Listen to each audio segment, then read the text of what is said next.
These bills help treat the symptoms of the disease, but they do not fully address the disease itself. And while I continue to support these bills, I will not support separate actions that worsen the underlying disease of division infecting our country. The debate over the Senate's 60-vote threshold shines a light on our broader challenges. There's no need for me to restate my long-standing support for the 60-vote threshold to pass legislation. And there's no need for me to restate its role protecting our country from wild reversals in federal policy. It is a view I've held during my years serving in both the U.S. House and the Senate, and it is the view I continue to hold. It is the belief that I have shared many times in public settings and in private settings. Senators of both parties have offered ideas, including some that would earn my support, to make this body more productive, more deliberative, more responsive to Americans' needs, and a place of genuine debate about our country's pressing issues. And while this week's harried discussions about Senate rules are but a poor substitute for what I believe could have and should have been a thoughtful public debate at any time over the past year, such a discussion is still a worthy goal.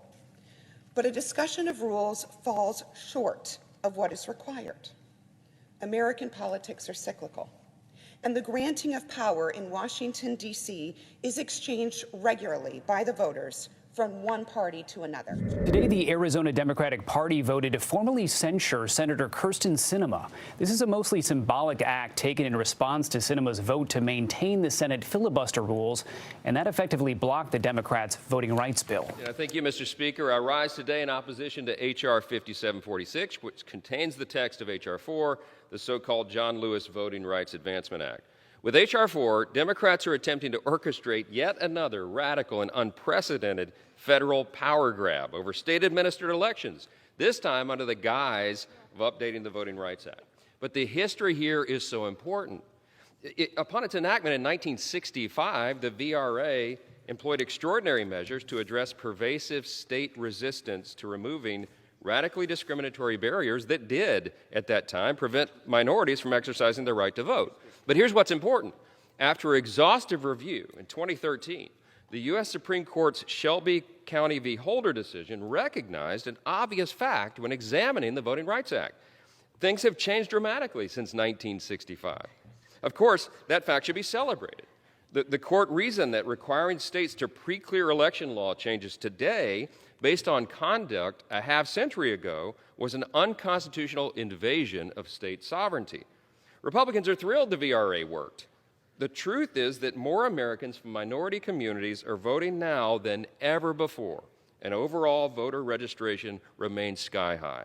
In fact, voter registration disparities between minority and non-minority voters in states like Texas, Florida, North Carolina, Mississippi, Louisiana are below the national average, and get this, lower than Democrat-run states like California, New York, and Delaware. However, Democrats would have you think exactly the opposite. They want to bring preclearance back through H.R. 4 and have all the states seek approval from Merrick Garland's Justice Department before they can make any changes to their election laws or redistricting, regardless of whether that jurisdiction has a history of discrimination or not.